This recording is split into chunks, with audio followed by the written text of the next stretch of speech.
Okay, you've set up your rhythms. You've got your curriculum picked out. You got the right attitude and you're done with fear. Now everything falls apart. And you're like, why isn't this working? Why? Because you're human, because you have a menstrual cycle and you have weeks where you are positive and happy and go-getter, and you have weeks where you hate everyone. And if one more person touches you, so help me, right?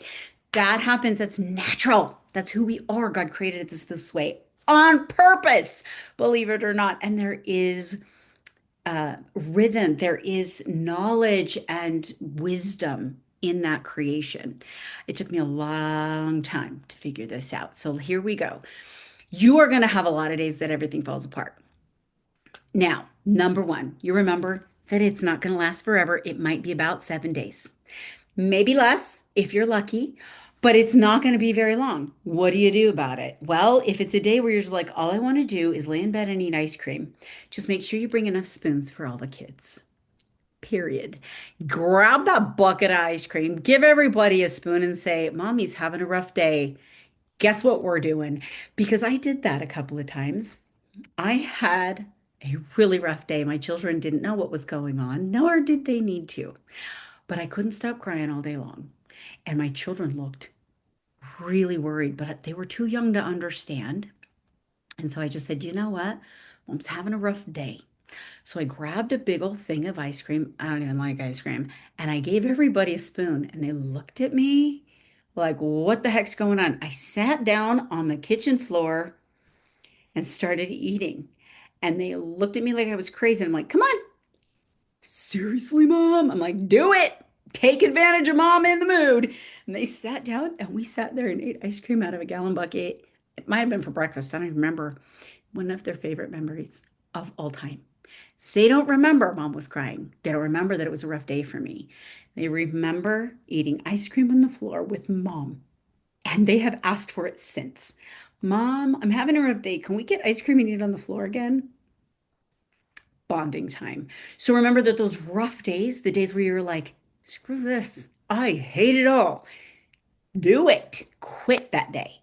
I give you full permission to quit. There are days where you're like, I want to quit being a mom. I want to quit being a homeschooler. I want to quit. Do it for 24 hours. Be home, be like, today I'm not a mom. We're all going to play. I'm going to be a kid like you guys. We're going to watch movies, eat popcorn. We're going to, and you will be amazed at what that does. Your children will start to see you for a real human being. You will start to see bonding happening in your family. You will be like, who cares about reading, writing, and math? And you just spend the day making each other feel better. Those are my children's favorite days now. They were days that at the time so and so broke up with her boyfriend and she was a mess. So we all sat down together and cried together and bonded together. So we would do that with each other, for each other, and it's made us a team. So remember that even on the days where you think everything's falling apart, those are the days that God kicks in the best, the strongest, and the clearest. Those are the days that you're reminded that science, history, math, and writing aren't that important.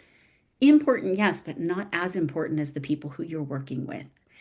So when you're feeling that breakdown, when you're ready to quit, quit for 24 hours, enjoy it, then come back and get back to work. And if you need a little extra help, because maybe more than that's going on, family tragedy, divorce, death in the family, it's okay sometimes to take a couple of weeks like that because your body and your mind need it. Remember, body, soul first. If your body or soul are empty, you cannot fill a mind. If your body and soul are fulfilled, the mind won't stop learning. Remember that. Now I'm going to teach you what about spaces. What about your homeschool space? That's our next video. And we will talk about that next.